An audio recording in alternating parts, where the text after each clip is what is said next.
આપણી સમક્ષ રજૂ થયો છું અલગ જ વિષય અને મારો જે ભાવાર્થ છે કે કંઈક એવો વિષય દરેક વખતે નવો આપવું અને માણસના જીવનમાં કંઈક ફેરફાર થાય, સદગતિના માર્ગે જાય અને એનું જીવન પ્રકાશમય બને એવો જ આપણા ધ્યેય સાથે એક નવા વિડીયો બનાવું છું કે આજનો મારો વિષય છે આઘાત.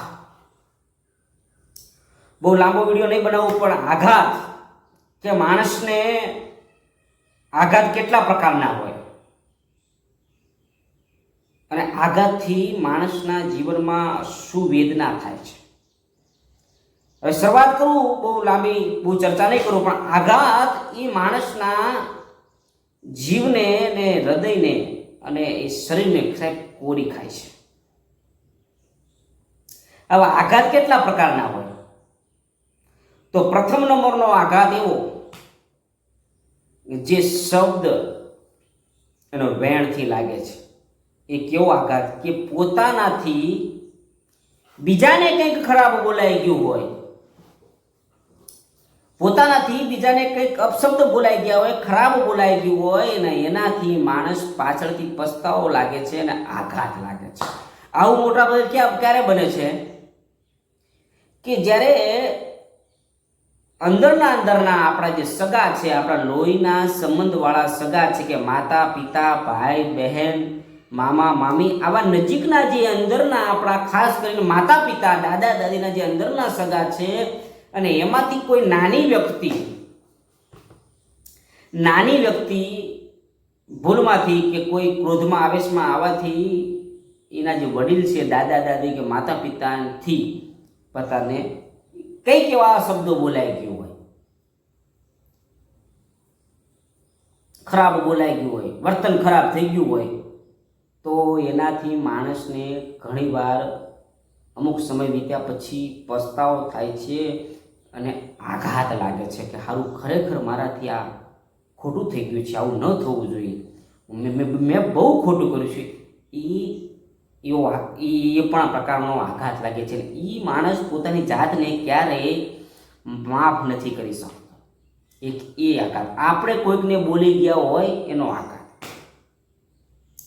પછી બીજા નંબરનો આઘાત એવો છે કે જ્યારે આપણને કોઈ નજીકની વ્યક્તિ, આપણને પ્રેમ કરવા વાળી વ્યક્તિ કે કોઈ દરેક વ્યક્તિ, કોઈ પણ અજાણી વ્યક્તિ જ્યારે આપણને આપણું અપમાન કરી જાય, એમાં ખાસ કરીને નજીકના સંબંધીઓ, નજીકના સગાવાલા જ્યારે આપણું અપમાન કરી જાય ત્યારે માણસને આઘાત લાગે છે. ખરેખર આવું મેં જ્યારે આને આટલો બધો પ્રેમ આપ્યો આ વ્યક્તિને અને અત્યારે મારી સામે આવું વર્તન કરે છે.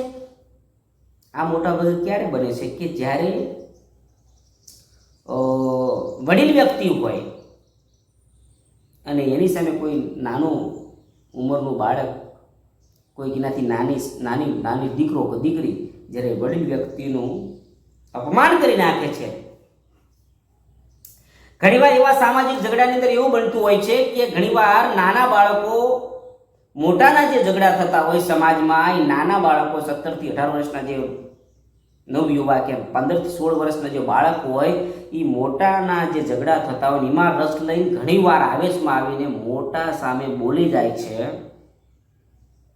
અને ઘણીવાર તો એમ કહેવાય કે હાથ પણ ઉપાડી દે. ત્યારે આવા સમયે જે વૃદ્ધ વ્યક્તિ છે, જે વડીલ વ્યક્તિ છે, એને ખૂબ જ આઘાત લાગે છે. એ પાછળથી એને ભલે માફ કરી દે, પણ સાહેબ એને એ આઘાત લાગે છે. બે આઘાત થયા.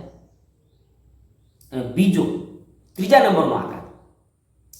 ત્રીજા નંબરનો આઘાત એ રીતનો છે કે જ્યારે તમારી પ્રેમાળ વ્યક્તિ, તમને જે તમે દિલથી ચાહો છો, તમે જેને પ્રેમ કરો છો, જે તમારા નજીકના હૃદયમાં કાયમ માટે સ્થાન ધરાવે છે અને તમારું એમ કહેવાય કે કાયમ માટેનું સાથીદાર છે, અને એ જ પછી જ્યારે અચાનક વિદાય લઈ લે, મૃત્યુ પામે, સ્વર્ગે સિધાય અને આ દુનિયા છોડીને જ્યારે પગલાં માંડે ને, તો એ વખતે જે આઘાત લાગે સાહેબ, એ આઘાત પણ માણસને હાવ નાસીપાસ કરી નાખે છે. એટલા જ માટે મેં ઘણીવાર એક દુહો બનાવ્યો હતો આમાં કે અંતરના ઠેરના આઘાતની ઠેહનાયાઘાતની રુધિયે વળે નહીં રૂજ. અંતરના ઠેહનાયાઘાતની રુધિયે વળે નહીં રૂજ. દવાથી ન જાય દુઃખ પણ 100માંથી એકને જ હોય એવી સૂઝ. સાહેબ ઘણીવાર આ 3 પ્રકારના આઘાત છે. એક તો આપણાથી જે બોલાઈ ગયું છે એને લાગે છે, જેને બોલાવ્યું છે એને લાગે છે, અને આપણે જે ચાહીએ છીએ, જેને પ્રેમ કરીએ છીએ, અને એ જ અચાનક વિદાય લઈ લે ત્યારે આઘાત લાગે છે. પછી બીજા અલગ અલગ ઘણા છે કે ઘણા પ્રોફેશનલ લાઈફની અંદર નોકરી જતી રહે, ધંધામાં ખોટ આવી જાય, પછી કંઈક અકસ્માત સર્જાય, એમાંથી કંઈક અંગ કપાવવું પડે, આવી શારીરિક બીમારી આવે, તો આવા અલગ અલગ પ્રકારના માણસોને આઘાત લાગે છે. પણ આઘાત લાગ્યા પછી માણસનું જીવન એમ કહેવાય છે કે માનસિક રીતે અશાંતિવાળું, સાયકોલોજીક ઇફેક્ટવાળું, અને માણસ એમ કહેવાય કે કાયમ માટે ચિંતામાં રહે છે. અને પછી આઘાત લાગ્યા પછી જો આઘાતની ઉપર જો એનું આઘાત ઉપર આધ્યાત્મિક લાઈનનું જોડાણ ન થાય તો એ માણસ આઘાતમાં પછી બહુ જાજુ જીવી નથી શકતો. એટલે આ વિડીયોના માધ્યમથી જ કહેવા માંગુ છું કે જેટલું આ સુખ દુઃખથી પર થઈ આધ્યાત્મિક લાઈનની અંદર માણસ જોડાય, ઈશ્વરની પ્રભુ ભક્તિમાં લીન થાય, એટલું જ આવા આઘાતો પ્રત્યેને લડવા સામેની શક્તિ મળે છે. એટલે જીવનની અંદર નામ જપ જેથી તમે સમજણ આવી જાય ત્યારથી અલગથી તમે જેમે માનો છો ભગવાનમાં, એનું નામ જપ શરૂ કરવાનું કરી દો. એટલે એથી તમને 6 મહિના કે 12 મહિના પછી એનું નામ જપનું પરિણામ જોવા મળશે. જો આપને મારા વિડીયો ગમતા હોય તો આ મારી ચેનલ છે રાજેશ બારોટ લોક સાહિત્ય, એને સબસ્ક્રાઈબ અવશ્ય કરી દેજો. જય દ્વારકાધીશ.